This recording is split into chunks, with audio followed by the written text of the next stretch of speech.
আসসালামু আলাইকুম। বাংলার আলো নিউজের সারাদিনের শীর্ষ সংবাদে আপনাকে স্বাগতম। পুরো সংবাদে আপনাদের সাথে থাকছি আমি জিন্নাতুন নাহার। প্রথমে বাংলার আলো প্রিন্টিং প্রেস সংবাদ শিরোনাম। তারেক রহমানের ভিআইপি ফ্লাইটে ব্যবহৃত বিমানে বড় ত্রুটির কারণ অনিয়ম। দ্বিপাক্ষিকীয় সম্পর্কে শক্তিশালী করতে সরকার প্রতিশ্রুতিবদ্ধ প্রধানমন্ত্রী। নদী ভাঙন প্রকল্প দেখতে কোম্পানিগঞ্জে যাচ্ছে দুই মন্ত্রী। সাংবাদিকদের ইতিবাচক সমালোচনা ও সহযোগিতা চাইলেন ডিএসসিসি প্রশাসক। রোববার থেকে রেশনিং পদ্ধতিতে জ্বালানি তেল বিক্রি প্রতিমন্ত্রী। হরমুজ প্রণালী খোলা, তবে সবার জন্য নয় ইরান। ইরানের রাজধানীতে ব্যাপক হামলা চালাচ্ছে ইসরায়েল। যুক্তরাষ্ট্রের ঘাঁটি সামরিক অবকাঠামোর গোয়েন্দা তথ্য ইরানকে দিচ্ছে রাশিয়া।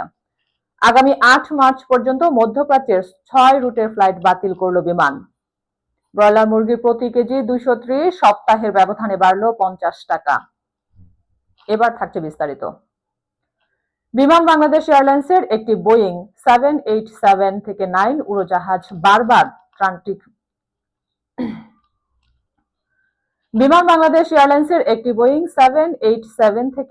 উড়োজাহাজ বারবার যান্ত্রিক ত্রুটির রক্ষণাবেক্ষণের অনিয়মের তথ্য পাওয়া গেছে।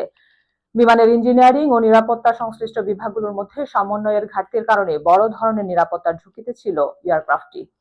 এই এয়ারক্রাফট দিয়েই ভিআইপি ফ্লাইট হিসেবে তৎকালীন বিএনপির ভারপ্রাপ্ত চেয়ারম্যান বর্তমান প্রধানমন্ত্রী তারেক রহমানকে ২৫ ডিসেম্বর ২০২৫ বহন করে আনা হয়েছিল। পারস্পরিক শ্রদ্ধা, সহযোগিতা ও আস্থার ভিত্তিতে বিশ্বের বিভিন্ন দেশের সঙ্গে সম্পর্ক আরও শক্তিশালী করতে সরকার প্রতিশ্রুতিবদ্ধ বলে দৃঢ় প্রত্যয় ব্যক্ত করেছেন প্রধানমন্ত্রী তারেক রহমান। বাংলাদেশ সব সময় দ্বিপাক্ষিক ও বহুপক্ষীয় সম্পর্ককে অত্যন্ত গুরুত্ব দেয় বলেও উল্লেখ করেন প্রধানমন্ত্রী। নদী ভাঙন রোধে ছোট ফেনী নদীর উপর প্রায় ৯০০ কোটি টাকা ব্যয়ে প্রস্তাবিত মুছাপুর রেগুলেটর নির্মাণ প্রকল্প সরেজমিনে পরিদর্শনে নোয়াখালীর কোম্পানিগঞ্জ উপজেলার মুছাপুরে আসছেন দুই মন্ত্রী। জানা গেছে, আগামী মঙ্গলবার সকাল ১০টার পর বন, পরিবেশ ও জলবায়ু প্রতিমন্ত্রী আব্দুল আউয়াল মিন্টু এবং পানি সম্পদ মন্ত্রী শহীদুদ্দীন চৌধুরী অ্যানি মুছাপুর রেগুলেটর এলাকা পরিদর্শন করবেন। শনিবার সকালে নোয়াখালী ৫ আসনের সংসদ সদস্য মোহাম্মদ ফখরুল ইসলাম ঢাকা পোস্টকে বিষয়টি নিশ্চিত করেছেন। ঢাকা দক্ষিণ সিটি কর্পোরেশনের জেলা প্রশাসক মোহাম্মদ আব্দুস সালাম বলেছেন, রাজধানীর উন্নয়ন এবং নাগরিক সমস্যা সমাধানে সাংবাদিকদের সহযোগিতা অত্যন্ত গুরুত্বপূর্ণ। সাংবাদিকরা যদি এলাকার বিভিন্ন সমস্যা তুলে ধরেন, তাহলে সেগুলো দ্রুত সমাধান করা সম্ভব। দীর্ঘমেয়াদে যাতে দেশের জ্বালানি সংকট না হয়, সেজন্য আগামী রোববার থেকে রেশনিং পদ্ধতিতে জ্বালানি তেল বিক্রি করা হবে বলে জানিয়েছে জ্বালানি প্রতিমন্ত্রী অনিন্দ ইসলাম আহমেদ। এ বিষয়ে লিখিত নির্দেশনা পেট্রোল পাম্পগুলোকে দেয়া হবে বলেও জানান তিনি। ইরানের প্রতিরক্ষা বাহিনীর অভিজাত শাখা ইসলামিক রেভলিউশনারি গার্ড কর্পস এর পক্ষ থেকে বলা হয়, আন্তর্জাতিক বাণিজ্যিক জলপথ হরমুজ প্রণালীতে যুক্তরাষ্ট্র, ইসরায়েল এবং তাদের ইউরোপীয় দেশগুলো এবং তাদের মিত্র সমর্থকরা জাহাজের চলাচলে নিষেধাজ্ঞা দেয়া হয়েছে। ইরানের রাজধানী তেহরানে ব্যাপক হামলা চালাচ্ছেন দখলদার ইসরায়েল। বাংলাদেশ সময় শনিবার প্রায় ৪:৫টার দিকে ইসরায়েলি প্রতিরক্ষা বাহিনী এই তথ্য জানায়। তারা বলছে, ইসরায়েলি বিমান বাহিনী ইরানের সরকারকে অবকাঠামো লক্ষ্য করে তেহরানের ব্যাপক হামলা চালাচ্ছে। তাদের এই ঘোষণার কয়েক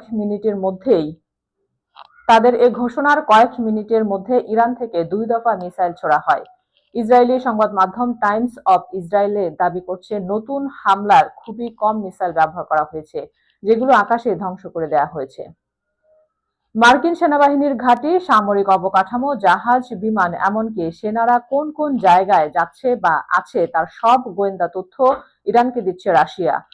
সংবাদ মাধ্যম সিএনএনকে এমন তথ্যই জানিয়েছেন যুক্তরাষ্ট্রের সংশ্লিষ্ট সূত্র। মধ্যপ্রাচ্যে চলমান যুদ্ধ পরিস্থিতি এবং সেখানকার আকাশপথে তৈরি হওয়া নিরাপত্তা ঝুঁকির কারণে বড় ধরনের বিপর্যয়ের মুখে পড়েছে বিমান বাংলাদেশ এয়ারলাইন্স শিডিউল।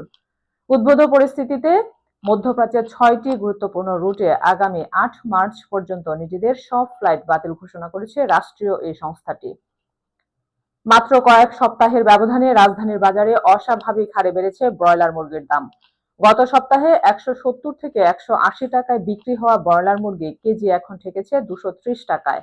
অর্থাৎ ৭ দিনের ব্যবধানে কেজিতে দাম বেড়েছে প্রায় ৫০ থেকে ৬০ টাকা। সারাদিনের শীর্ষ সংবাদ শেষ করছি। দেখা হবে পরবর্তী সংবাদে। ততক্ষণ বাংলার আলো নিউজের সাথে থাকুন।